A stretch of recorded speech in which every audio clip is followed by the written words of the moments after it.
Boa noite a todos e todas, eu sou Pablo Rodrigues, aqui do História contra Pelo 2. Se inscreve no canal, dá like no vídeo, compartilha com a família e com os amigos e também ativa o sininho, que vai dar a notificação para vocês dos próximos vídeos.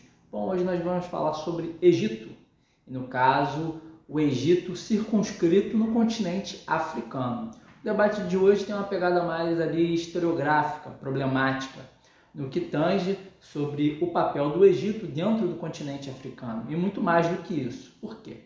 As pessoas, de uma maneira geral, o senso comum, estabelece que o Egito é notoriamente um dos lugares que é o berço da civilização. A cultura ocidental, greco-romana, passa muito pelo Egito devido à sua dominação de algumas dinastias que estabeleceram ali faraós que foram dominados por Roma. Mas antes mesmo do Império Romano se expandir, nós tivemos o contato dos egípcios com outros povos e a Grécia, né, é um desses países, uma dessas nações que tiveram muito contato com o Egito Antigo. Esse debate ele gira em torno da problemática, que é o seguinte: bom, o Egito como berço da civilização, e muito mais, na verdade, a África como berço da civilização, ou como pilar, né, da civilização, do conhecimento, das artes, da filosofia e de outros campos de saber, campos científicos e outros conhecimentos, saberes populares e tradicionais que vieram à tona nessa troca de conhecimento entre os povos. Eu lanço aí a provocação para vocês, né? A África como berço da civilização ou como pilar? E qual é a diferença de um para outro? Ora, vou colocar para vocês aqui algumas questões. Berço é uma palavra que remete ao que é a infância, né? Nós nascemos, quando saímos na barriga das nossas mães, nós geralmente estamos no hospital, alguns têm parto humanizado, mas isso é uma outra história, uma questão mais contemporânea. Nós vamos para o berço, descansamos ali e tal, temos o nosso período de aconchego dentro dos nossos lares. Então é uma ideia, uma palavra que remete à infância.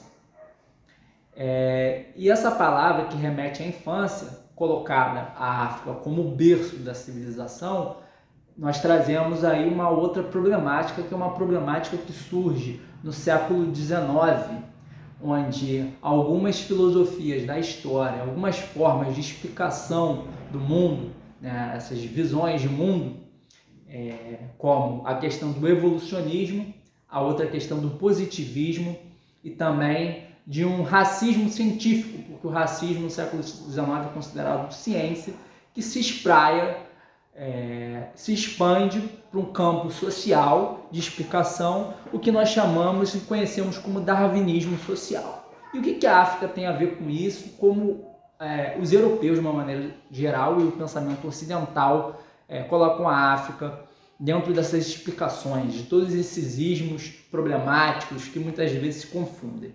Vou explicar para vocês de uma maneira didática. A África como berço da civilização é como se a África fosse um primeiro estágio de desenvolvimento. Você tem um estágio mais primitivo e você vai evoluir, vai caminhar progressivamente em direção a um estágio, um patamar de mais superior, evoluído, civilizacional. Então a África, berço da civilização, é o primeiro estágio, onde é primitivo, selvagem, bárbaro, é a infância, tá? É a infância da humanidade. E você chega à fase adulta, madura da civilização, na fase que a Europa, a partir do século XVIII até mais ou menos do século XIX, onde surgem todos esses ismos que eu coloquei para vocês, chegaria à fase madura, até os dias de hoje, na verdade, porque muitas dessas formas de explicação, como o positivismo, que é uma filosofia da história, tem um caminho pré-determinado, ainda faz parte do nosso cotidiano, né? Inclusive na nossa bandeira do Brasil, ordem e progresso. E o racismo, que é uma forma de opressão, mas que não se limita só na questão do contato do preconceito ali, dos estereótipos que são formados mas o racismo também está presente nas estruturas de uma maneira geral, o que nós chamamos de racismo estrutural.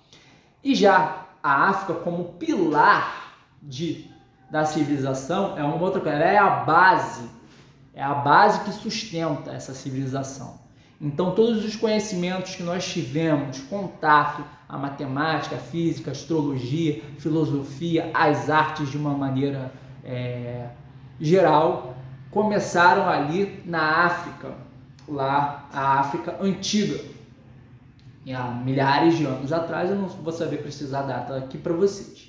E o Egito, como parte desse debate, eu estou colocando aí a temática desse vídeo. Egito é um país africano, porque parece óbvio, mas não é óbvio. Muitas pessoas acham, inclusive, que a África é um país, ou pelo menos consideram a África como um país, porque colocam a África como um todo, homogêneo, igual. Todos os países são iguais politicamente, geograficamente, economicamente, culturalmente e também artisticamente.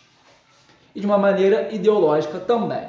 E não é assim que funciona. A África é diversa, é heterogênea, plural, e o Egito, dentro desse debate, deve ser considerado um país africano, porque está no continente africano, e mais do que isso, o Egito ele é pilar de civilização, tem muitos conhecimentos ali no Egito Antigo, e nós só conhecemos o Egito muitas vezes por imagens comuns mesmo, nas pirâmides, Cleópatra, ali o seu relacionamento com Marco Antônio e com Júlio César, que foram dois imperadores romanos, todas as questões que são questões pequenas, comparadas à grandiosidade do que foi o Egito Antigo. Então o vídeo de hoje é esse, dá like no vídeo, compartilha com a galera, e é isso aí, gente. Vocês entenderam? Faz aí os comentários, escreve dúvidas, opiniões, debates, sugestões para o próximo vídeo. Eu sou Pablo Rodrigues, sejam bem-vindos ao História contra Pelo 2. É isso aí, sextou, galera! Tamo junto, até o próximo vídeo!